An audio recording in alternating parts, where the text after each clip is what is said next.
James Aitken, welcome back to Hidden Forces. Thank you for remembering me. It's good to see you, Matt. It's great I to know have you. that's a bit of a cheeky start because you've been trying to get me back on for a conversation for some time, and I'm very, very pleased we could make it work. Yeah, for sure. Well, you had a really great discussion recently with Grant Williams and Bill Fleckenstein on Grant's podcast.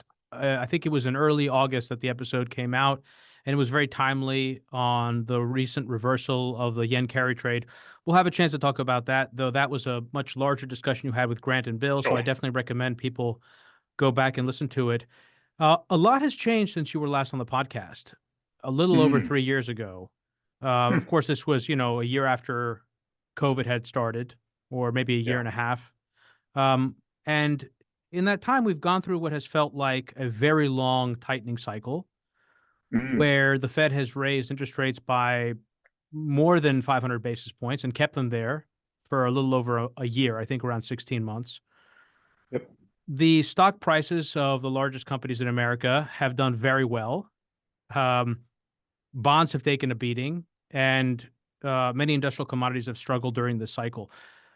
The messaging that has been coming out of the Fed in the last few months, accented by this recent 50 basis point move, is that they are now shifting their focus from doing whatever it takes to keep inflation in check to making sure that the bond market, the labor market, that um, yeah, that the labor market doesn't prematurely begin to deteriorate.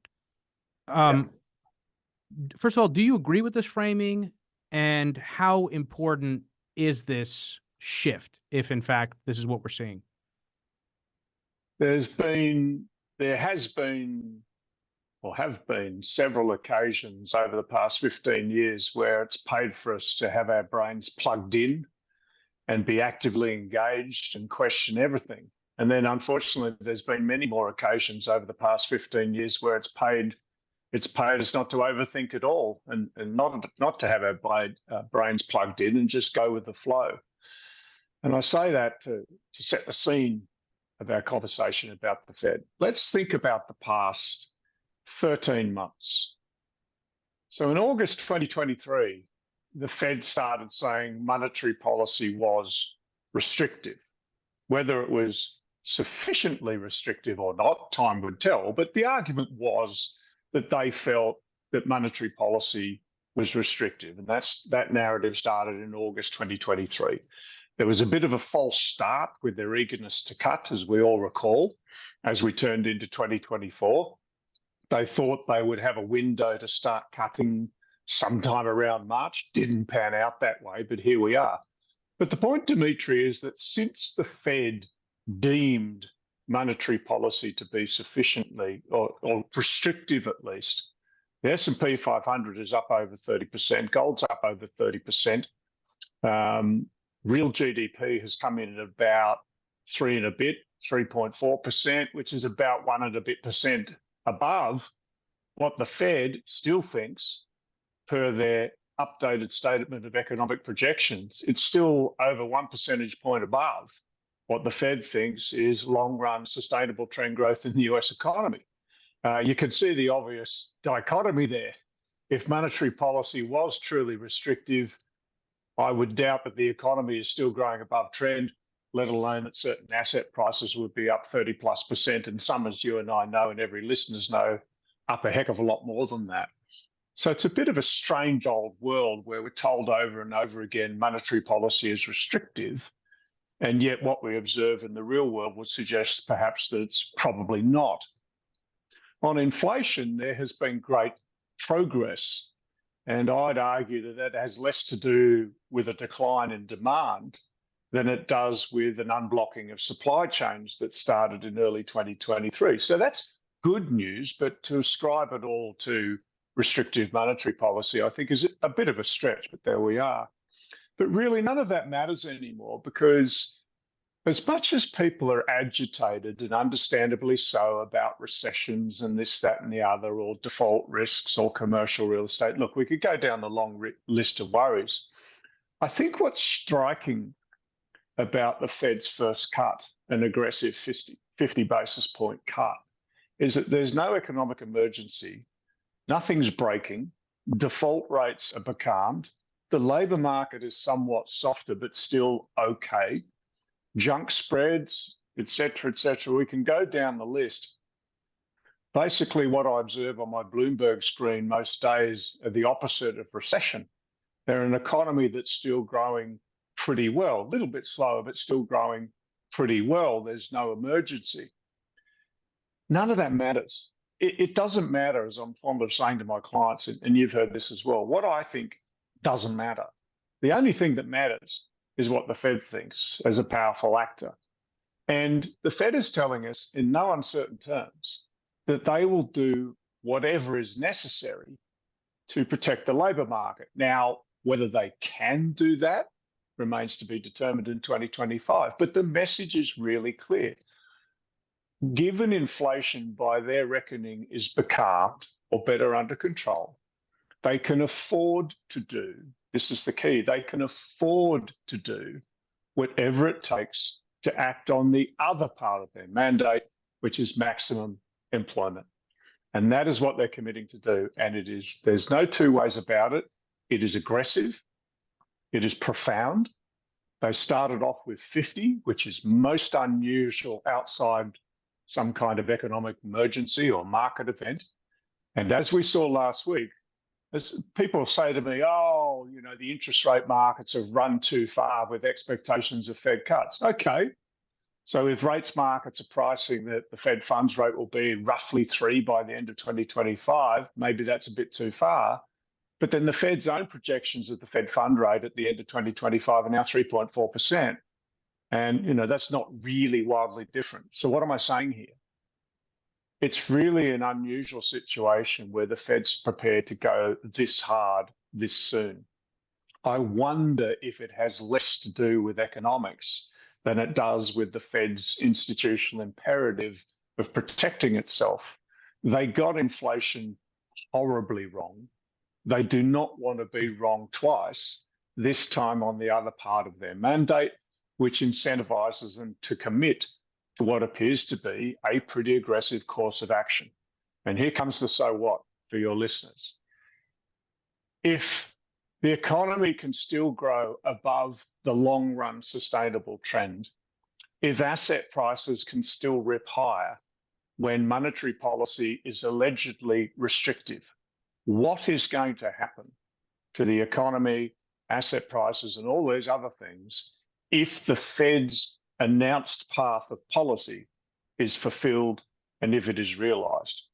And I don't think it takes a Nobel Prize in economic science to guess that if we continue to muddle through the way we are, the labour market softens a bit more and the Fed's committed to do whatever necessary to support it, before we even consider fiscal policy, before we even get to that, then it would surprise nobody if asset prices did not continue to climb. Okay, so I guess my most immediate question in response to that is, what explains the discrepancy between the rise in interest rates and the effects that we would have expected it to have on the economy?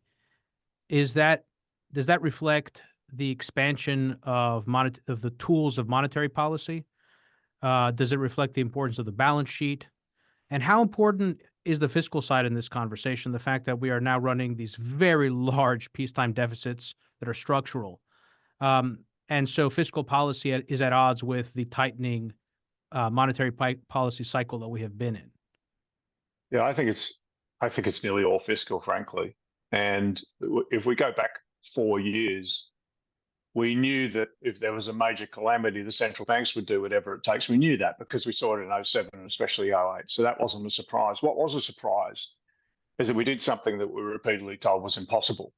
We broke the glass on fiscal policy and did direct fiscal transfers to the private sector, to households and small businesses, which allowed corporations to term out their funding at much lower rates and households to do the same. And I think it's quite interesting, Demetri, that US households were quite early to figure out that inflation was not going to be transitory and to pay rates, if you will, by locking in 30-year fixed rate mortgages at low numbers, they were a lot quicker to understand all that than a lot of financial market participants. But there we are.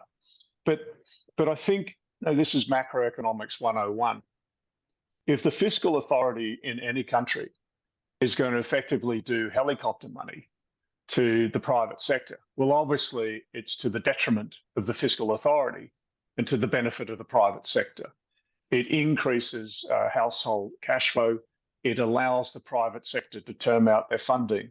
And I think the most remarkable thing about the cycle that's now over, because the Fed has cut, is that net interest costs for non-financial corporations fell notably whilst the Fed was hiking rates.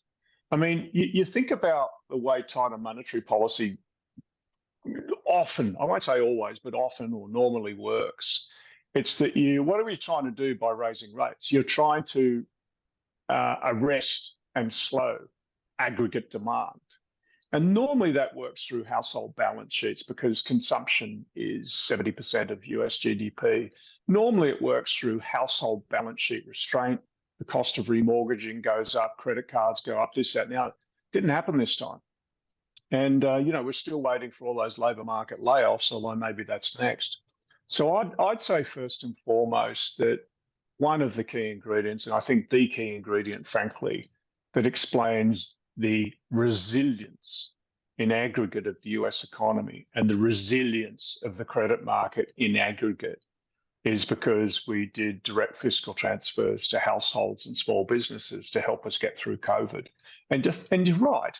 In one sense, monetary policy has been operating against fiscal policy, or more accurately, fiscal policy has been operating against monetary policy. And I find it quite interesting, I should say, as the Fed begins its cutting cycle with a 50, that the budget deficit is widening again. And I should just say that, beware the sample size of one. Beware the sample size of one for any economic statistic or event, or let alone asset class. But it would be highly irregular for any economy anywhere running a budget deficit of 6 to 7% of GDP to go into a recession, let alone the US economy. The closest the US got with a large budget deficit was 1990, when it was only 3.9% of GDP. But there's more that follows than that, but I should pause there to take breath. So the answer is, I think, largely down to fiscal policy. Yeah, no, great answer. But also a big difference is that in 1990, we were either already in or heading into a recession. Well, it was more obvious, put it that way. Yeah. So I again, I got a number of questions to ask you, but just to revisit a question I asked early on, which was, how important was this shift and what explains the shift in monetary policy from this tightening cycle to this what seems to be a very aggressive preliminary loosening phase. And you mentioned one, which was recency bias, that, paradoxically, Powell doesn't want to be late in cutting the way that he was late in raising. But how much of it is political calculus? And I mean very specifically that it's no secret that Jay Powell had a very contentious relationship with Donald Trump, and he may not be super excited to see him coming back into office. Or is that ascribing too much fine-tuning to the Fed? And how much of it is that there's actually, despite the rhetoric coming out of the Fed, that they're data dependent on a lot of lagging indicators, and in fact, they're bringing a more sophisticated approach to monetary policy. And so they're trying to actually implement in practice what they talk about in theory, which is that the monetary policy has long and variable lags. And maybe just throw this in there because you kind of mentioned it, or you kind of alluded to it. How much of it is actually like a return to the policies of the Great Moderation, which is, okay, inflation is getting back under control. Let's just focus on ginning up the economy. We don't have to worry about prices getting out of control. Right. Lots to unbundle from that. All very good questions as we try and grope our way into 2025. Let's talk about the politics, but let's talk about it via who is Jay Powell, the man. The great thing that Jay did in his early days at the board, and it's a great interpersonal skill. Everyone he meets in finance feels like Jay's our friend. He's immensely affable. He's good-natured. He's very calm. No nonsense. I mean, let's not forget that back in the day, he was authorised by then Treasury Secretary Nick Brady to sort out the Salomon Brothers bond trading mess in the early 1990s. So he's fairly familiar with markets, or at least you'd think he is. He's very good on understanding market structure and plumbing and everything like that, and generally a good operator who, after enriching himself in the best possible way at the Carlyle Group, devoted himself to public service.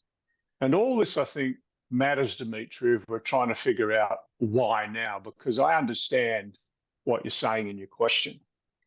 And the thing that's quite unusual about Jay Powell is how a registered Republican was actually appointed by Obama to the Fed board, because he was perceived in a difficult period by Geithner and Obama to be someone who could help build consensus at a tricky time when they were getting into fights with Tea Party folks and debt ceilings and everything else. So what I'm trying to say is that, when you consider all of that, you say to yourself, it would be too obvious and not in his nature, at least in the first instance, for Jay Powell to do this with a view to what's coming in November. That would be my first observation.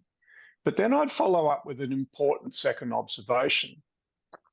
And it's taken directly from Jay's Jackson Hole speech this past August, last month.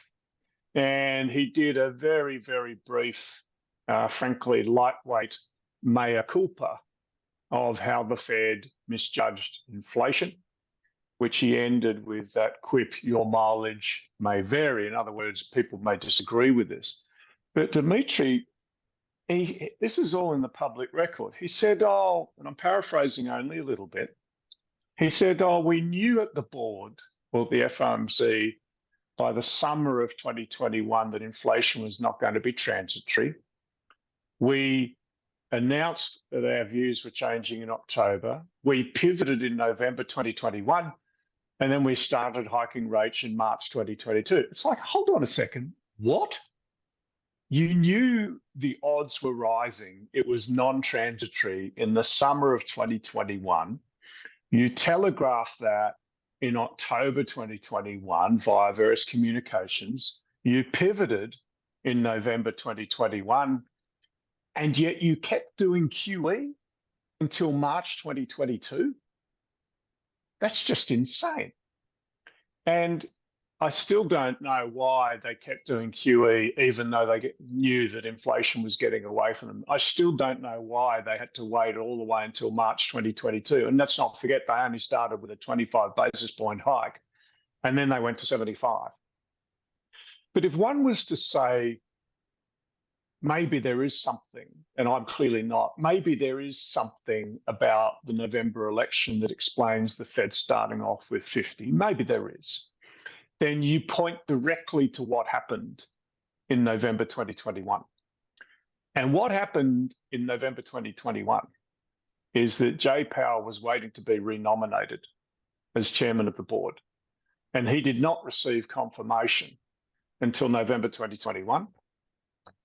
And then it was pretty clear at the December 2022 FOMC that they were clearly getting it wrong and heading in a different direction, even if markets didn't move at that instant. So look, like every chairman of the board of governors of the Federal Reserve System, if people say politics plays no part in their thinking or renomination is not on their mind, they are dead wrong. Renomination, either thumbs up or thumbs down, is always on the mind of every Fed chair. So what am I telling you? I wonder if the cool eye of history will judge that part of the Fed's enormous, unforgivable miss on inflation through late 21 and 22. There was some element of uncertainty as to whether he would be renominated or not. But let's be very clear. What we see right now is a dominant Fed chairman who clearly wanted to go 50, has done for a month based on his utterances. I wouldn't say arm wrestling his colleagues for 50, but convincing his colleagues they need to go 50 today with the results we've seen and only one very minor dissent. Look, I'll go one step further and then I'll pause again. I don't know about you, but everyone I meet in Washington, and certainly all those ultra-rich communities just outside the Beltway that benefit from Washington largesse, there's only one thing on their mind. How do we stop Trump? How do we minimize the risk of Trump 2.0 because of what it means for all of us? Now, is that probably the view for a lot of people at the Fed? I don't know. Is the election on their mind? Absolutely. But if we think about this in practical terms, the Fed's guesstimating that between now and the end of the year, they will be cutting 100 basis points. So they've done 50. It either means another 25 in November and another 25 in December. But when the November FOMC happens, we may still not know the outcome of the election. We may still be counting votes, which means it might be nothing in November, because to cut while all this is going on would be pretty courageous. And maybe therefore it's another 50 in December. I'm not sure. But here's the thing. If Trump wins, the Fed's not going to be cutting much at all. That's what markets don't perhaps want to consider. You play the game today, but the reason if Trump wins, the Fed's not going to be cutting as much is very simple, because all their models say the impact of Trump 2.0 would be inflationary. And that, unsurprisingly, would give rise to a lot of political angst and make the environment around the Fed even more febrile. Fantastic. So I actually wanted to have a conversation about politics and the effect of a Trump 2.0 administration on the economy. Before we do that, just to, again, button up the first couple of questions, is it also possible that the Fed is now operating with a different inflation mandate or a different inflation target, and that 2% is no longer the target? And therefore, when you look at it that way, this decision to cut by 50 basis points actually makes much more sense.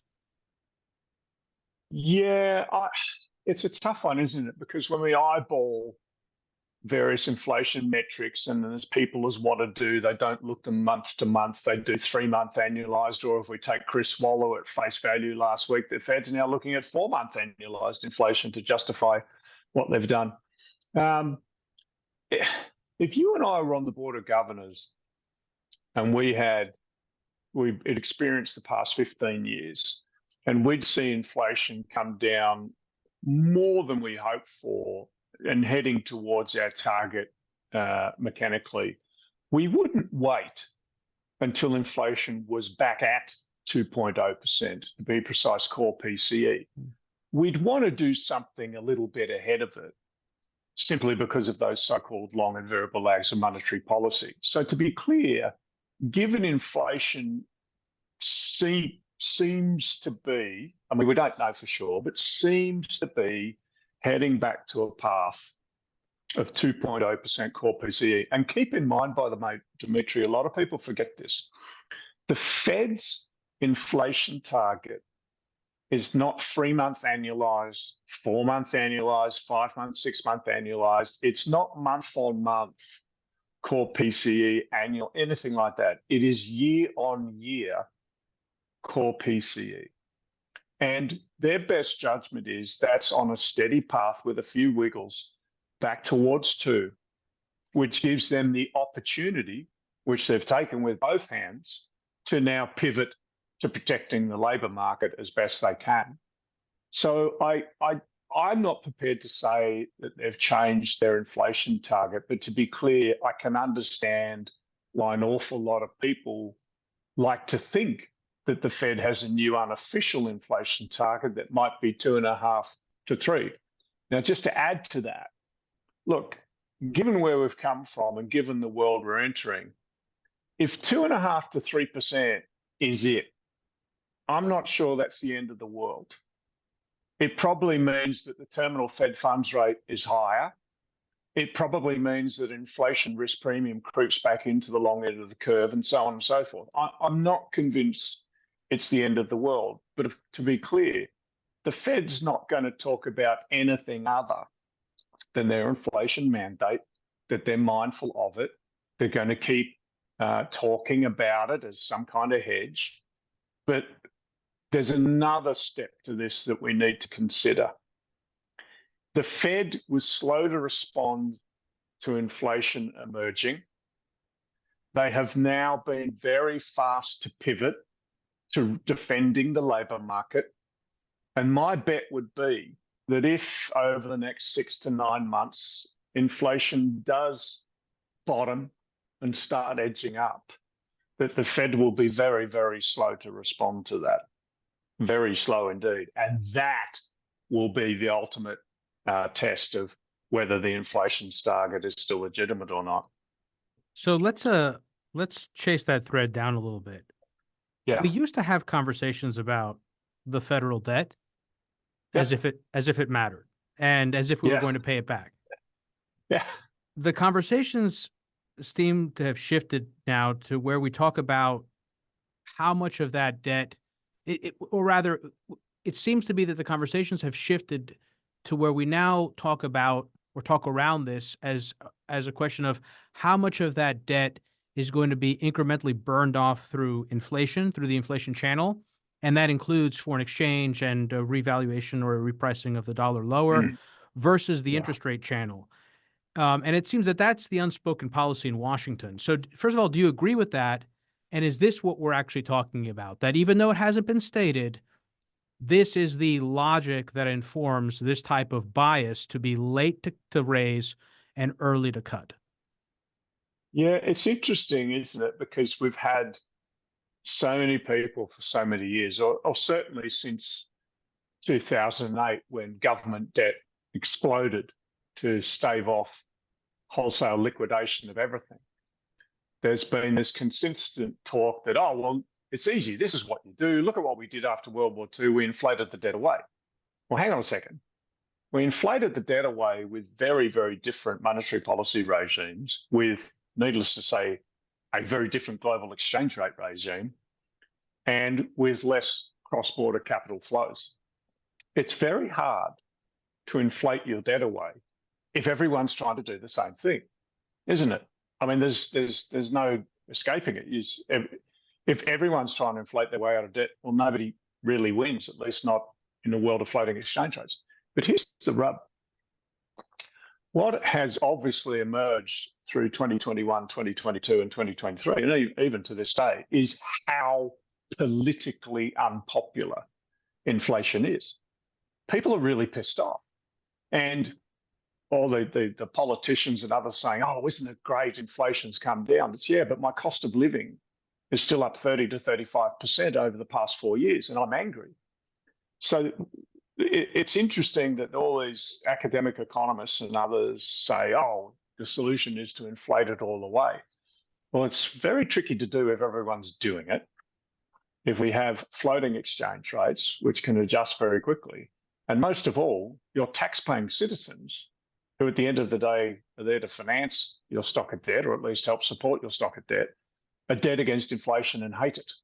So it's kind of stuck. It seems that we're kind of stuck with these large stocks of debt with no obvious solution. Unless what the Fed's just done is to pivot to targeting nominal GDP, which is something that people are not really discussing yet. And if you can continue to generate 5% plus nominal GDP growth in the US from here on, I don't think your capacity to service all this debt is going to be impaired, particularly as policy rates come down. But look, everything I've just said is sheer speculation. I really don't know.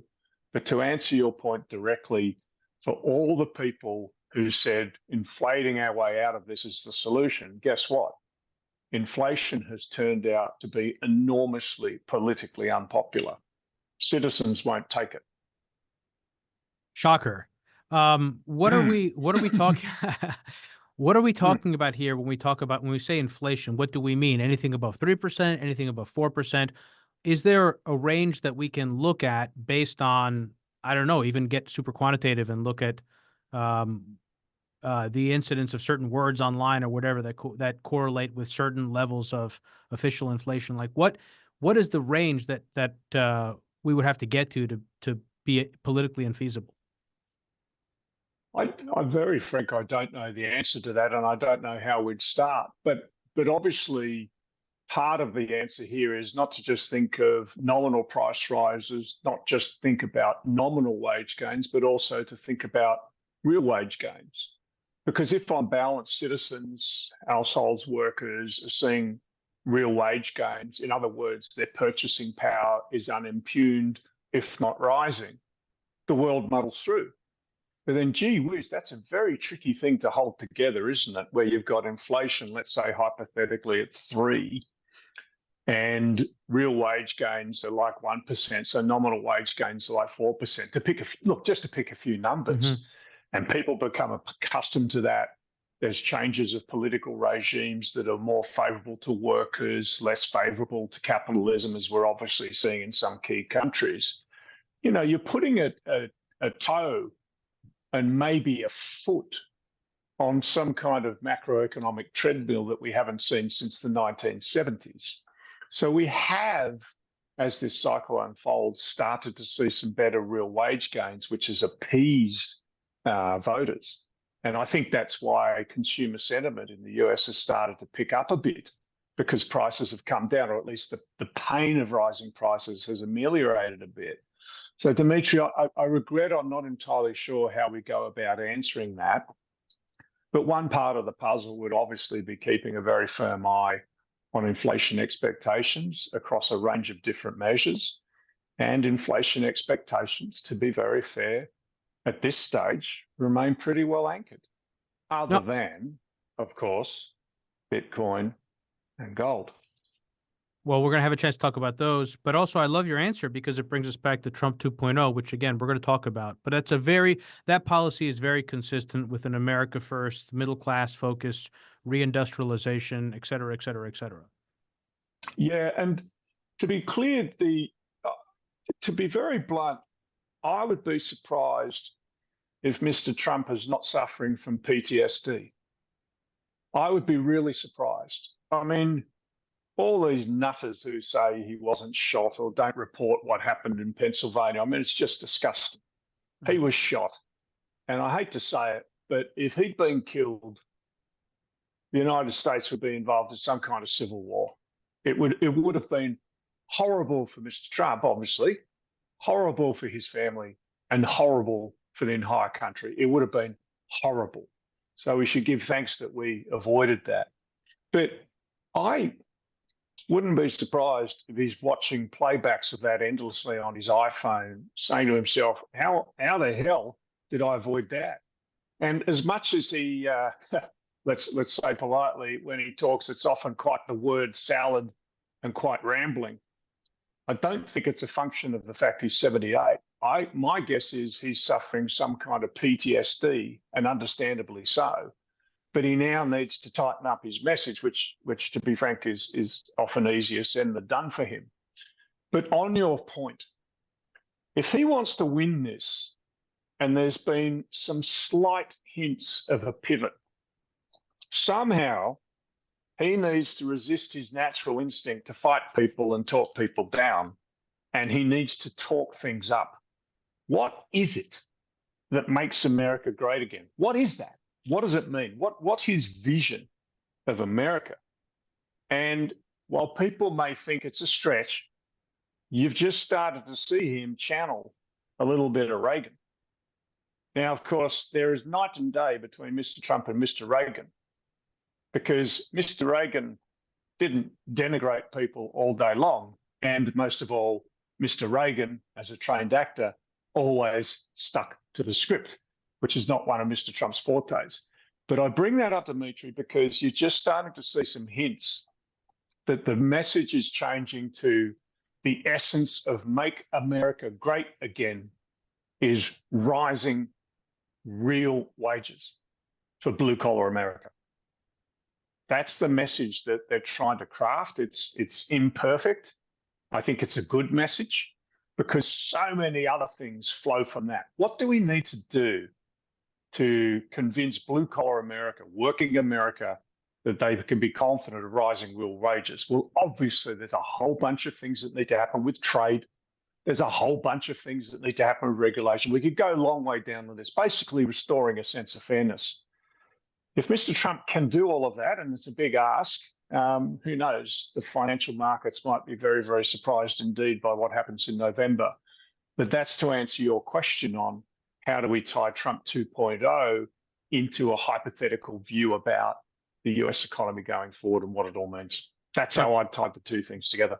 Great answer. So you mentioned some things that remind me of some episodes we've done. So I want to actually rattle off a few of those now, since you've done this a few times now. One of them is our most recent episode with Jacob Ware on the terrorism and assassination threat, where we talk about the two Trump assassinations, the risk of civil war in this country, what that would look like, political violence, etc.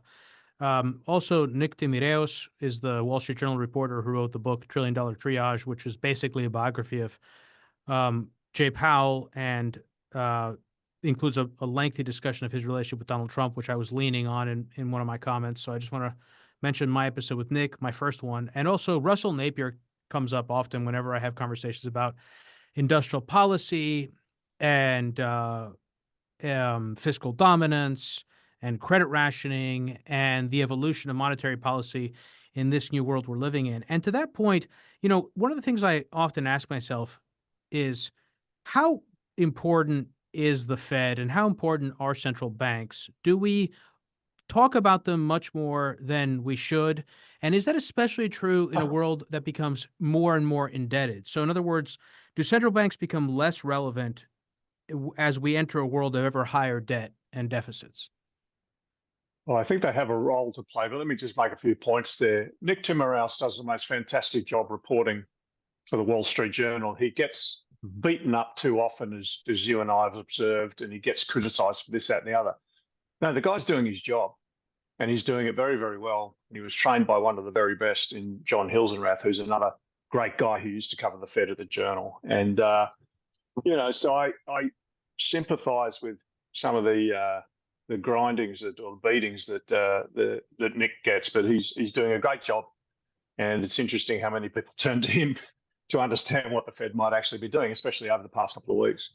On Russell's opinions on various things, Russell and I often agree over the years on the broad direction of things.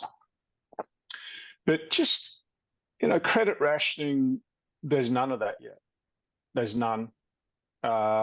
Restrictions on cross-border Well, what capital, about is that true also of the Bank Term Funding Program when it was enacted a few years ago? Well, the Bank Term Funding Program was the most generous facility the Fed's had in a long, long, long time. And by the way, now that bond yields have fallen so much, every US regional bank just should be selling the hell out of their legacy treasury portfolios and trying to get out of jail as best they can, because unsurprisingly, as bonds have rallied, the mark-to-market losses that these regional banks have faced has come back in their favour. And, it may not be coming back to break even, but they shouldn't dally.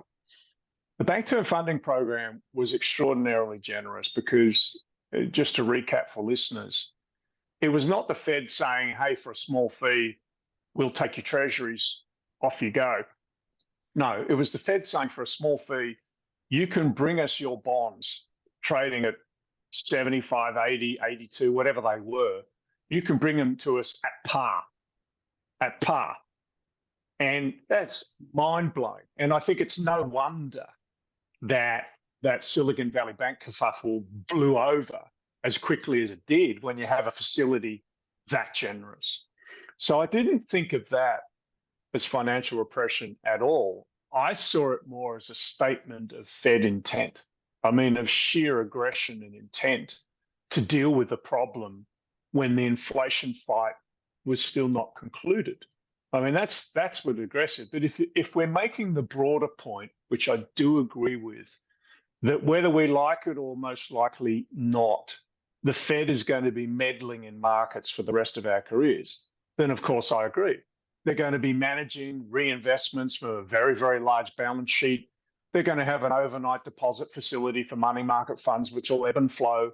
They'll have other facilities, the discount window, which they're trying to push out a little bit more and advertise more. They'll have another repo facility, to increase reserves as reserves get a bit tight for the private sector banks that can deal directly with the Fed. So look, is the Fed going to be meddling in markets for a long, long time to come? Of course they are. It goes with the territory, with a large balance sheet and everything else. But I wouldn't ascribe all of that to financial repression per se. It's unfortunate. I should clarify, but there we please go. continue, just so that we're clear on it. What I'm suggesting essentially is that they alleviated credit conditions for banks in order to continue tightening credit conditions for other parts of the economies that were affected by the raising of short-term interest rates. So that, in a sense, is why I call it credit rationing, because credit is being rationed to the banking system while it's being taken away from those who are impacted by a continued tightening of short-term interest rates. Does that make sense? So it's kind of like, as they continued to raise, they found ways to make credit more available where it needed to be. In this case, by allowing banks to post their treasury securities at par without having to take a haircut. Yeah, I'd say they were able to cauterize the wound in medical speak, and they did it very effectively to continue their tightening program. And I think off the top of my head, they tightened 3 times after Silicon Valley Bank. So yeah, it was designed to say, look, we're going to provide the support. It's going to be very targeted, but their job's incomplete. They were pretty clear on that at the time, or roughly clear on that at the time. And, look, it worked. It worked. It was a gigantic facility.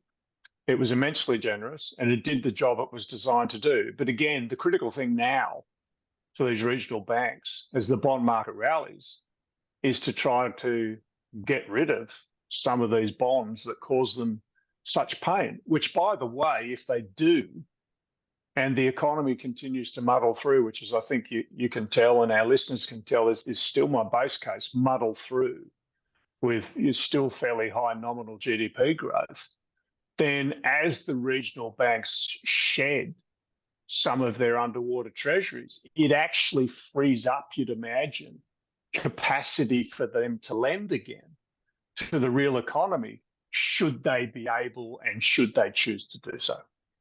Does that also put more of a floor on long-term interest rates? Look, I'm one of those people, just a framework for folks listening in. I have a simple rule of thumb that actually served some of my older clients very well when they sat on a Salomon Brothers bond trading desk. And the very rough rule of thumb was that a 10-year treasury yield would eventually converge with nominal GDP. So as much as we had an inflation problem as we turned into the early 80s, nominal GDP was obviously high.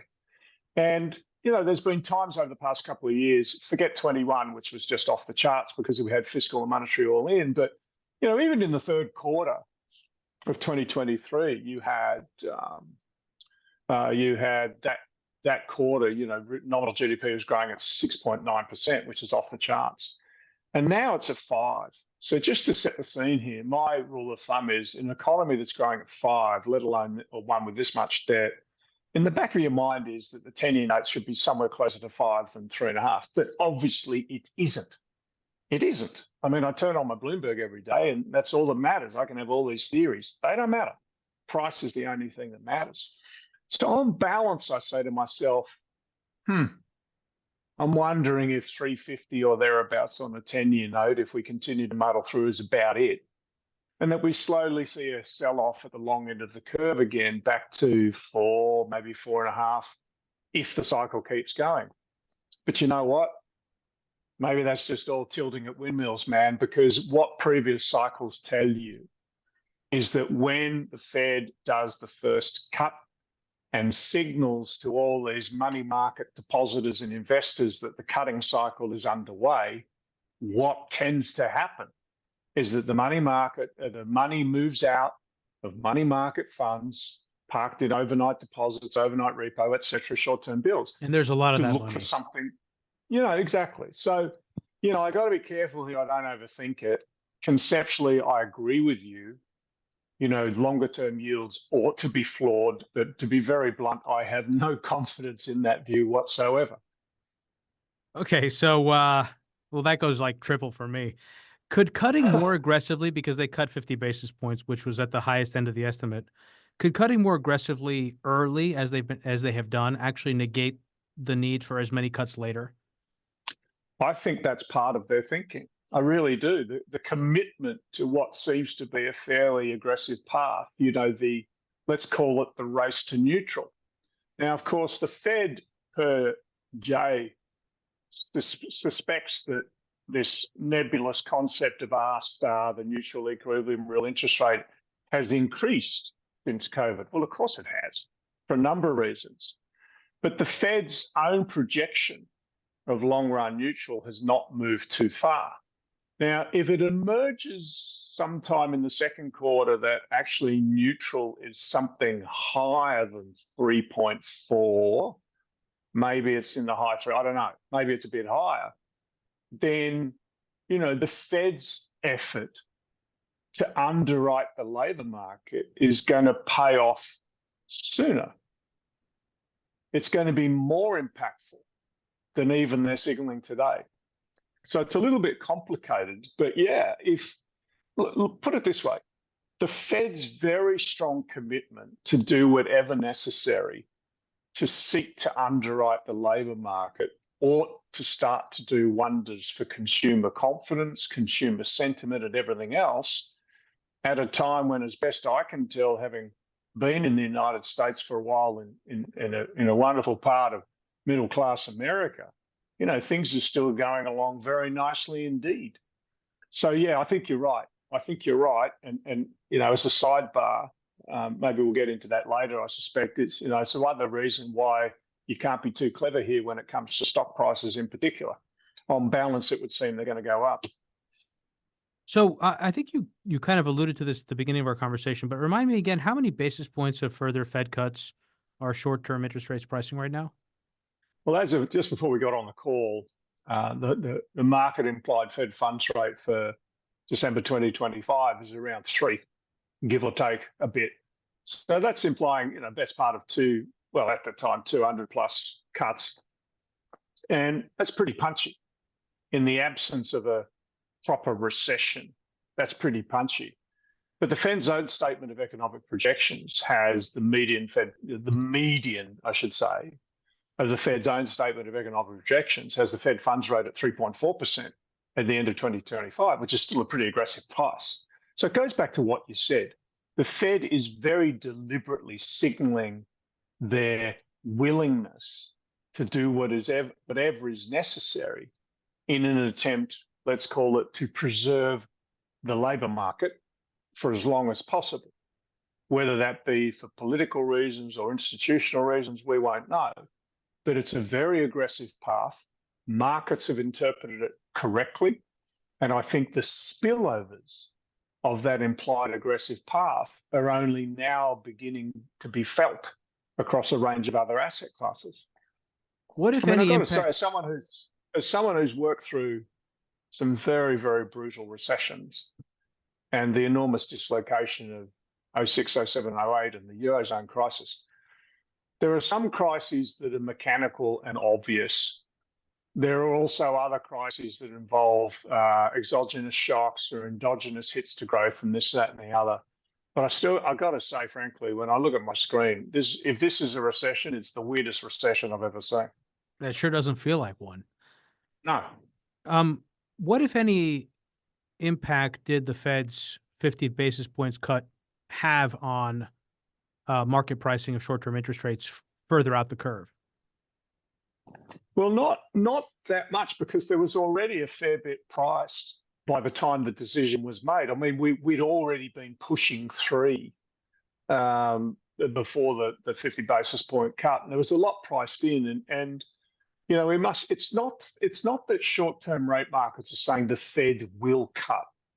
The prices we see on our screens are a sum of different scenarios. Mm-hmm. Like, it's the probability that the Fed's going to cut 300, plus the probability of the Fed doesn't cut at all, plus the probability of the Fed cuts a bit, which leads to this skew, which leads to the number on the screen. And Demetri, it's not, once upon a time you could say with confidence that short-term interest rate markets were dominated by large fundamental macro investors. And, we won't mention any names, but it was very large people placing very large bets on the outcomes of policy. But these days, there's a lot of non-fundamental flow racing around global capital markets that almost always ensures that they overshoot. So what I'm telling you is that the actual, the impact on rates markets themselves from the Fed cutting 50 was not as pronounced as the impact that we're starting to see on a whole other range of asset classes. Right. Well, we're going to have a chance to talk about some of those. This might be a good opportunity to bring up the yen. As I mentioned, for a much more comprehensive conversation about dollar yen, I recommend people check out your early August interview with Grant Williams and Bill Fleckenstein. Yes. But kind of piggybacking on that conversation, I wonder if so what we have seen in line with expectations of a Fed cutting cycle has also been dollar weakness. And this dollar weakness has come at the same time as the Bank of Japan has also been reversing their very long ZIRP interest rate policy. They went, I think, back to zero around March, was it? And then recently raised by 25 basis points. Could further dollar weakness resulting from a market repricing of the intensity of future Fed rate cuts actually cause financial stability by reversing some of these carry trades, whether it's the yen carry trade or other carry trades that have been piling into the dollar as rates have gone up over the last few years? Yeah, I'd say that, I know you know this, but I'll just say it, that I think markets always need a story. And therefore, if there's an abrupt decline for reasons that people don't terribly well understand in dollar yen, it must be carry trade. I'll tell you that the carry trade didn't have a heck of a lot to do what happened in terms of what happened to dollar yen in August or late July, August. The carry trade was a part of it, but was not the story at all. So the short answer would be that if it turns out the Fed's not aggressive enough and the Bank of Japan's holding the line and telegraphing that rates are going to go up, and I'll say frankly, I still think a Bank of Japan rate hike in October is in play, even if markets don't. That's just me. All in all, you say, okay, dollar yen lower, which is not a terribly clever thing to say. It's an obvious thing to say, but you say dollar yen down. Look, Demetri, the two biggest yen carry trade players are the Bank of Japan and GPIF, followed by a couple of other Japanese investors. They're not running leverage per se. It's just a natural function of their enormous yen assets and putting them to work overseas, and they generally manage them very well. And the flow that drove dollar yen higher from 2022 onwards was it carry trade per se. Now, maybe I'm being pedantic. Carry trade to me implies leverage. It was more a function of Japanese investors seeking yield. And again, maybe this is too pedantic. They were doing it on an unhedged basis. It worked very, very well until it overshot. The Japanese authorities said no more. They intervened very heavily. They intervened aggressively and persistently at all times of the day and night, and it worked. And the way to think about the colossal Bank of Japan intervention this year was the Bank of Japan taking profit on dollars they bought when dollar yen was down at 80 and 90, or even just above 100. I mean, if you think about it from the long-term perspective, it has been one of the most successful currency interventions of all time. But let's not get too into that. Is there a financial stability risk from dollar yen going down again? I don't think so. If some people have been comparing this to 1998, where dollar yen went from 130 to 115 in a day, or 135 to 115 a day, I remember that very, very well. Back then there were all sorts of exotic option structures and everything else which got knocked out below markets. This time it would seem more clean.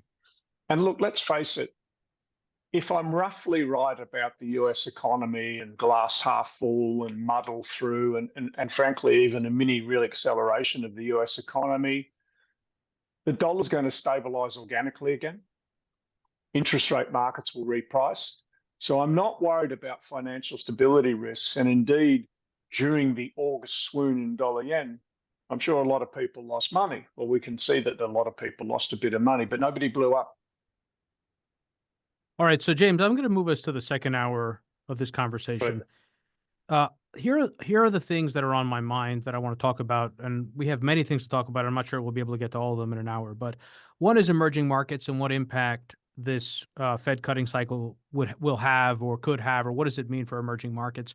Also, I really do want to talk about Europe's fiscal picture as part of a larger conversation about the fiscal picture in the U.S. and Europe, the effect that we could see in sovereign bond markets, if in fact some of the things we talked about today are true. I mean, you sort of hinted at it earlier when we talked about yields slightly adjusting upwards. Commodities and gold, of course, which has done very well. The Chinese economy, we've read a lot about the struggles that China's economy is undergoing, driven largely by a slowdown in real estate, which is also a primary transmission channel for monetary policy. I'm curious to understand really how bad are things in China right now? How much of it is policy driven? What are the goals that need to be met? And can those goals be adjusted like we saw with COVID? And also, I would love to talk about, of course, U.S. politics, Trump 2.0, but also national security and economic national security and geopolitics, which is something I know deeply interests you. For anyone who is new to the program, Hidden Forces is listener supported. We don't accept advertisers or commercial sponsors. The entire show is funded from top to bottom by listeners like you. If you want access to the second hour of today's conversation with James, head over to hiddenforces.io/subscribe and sign up to one of our 3 content tiers. All subscribers gain access to our premium feed, which you can use to listen to the rest of today's conversation on your mobile device using your favorite podcast app, just like you're listening to this episode right now. James, stick around. We're going to move the rest of this awesome conversation onto the premium feed.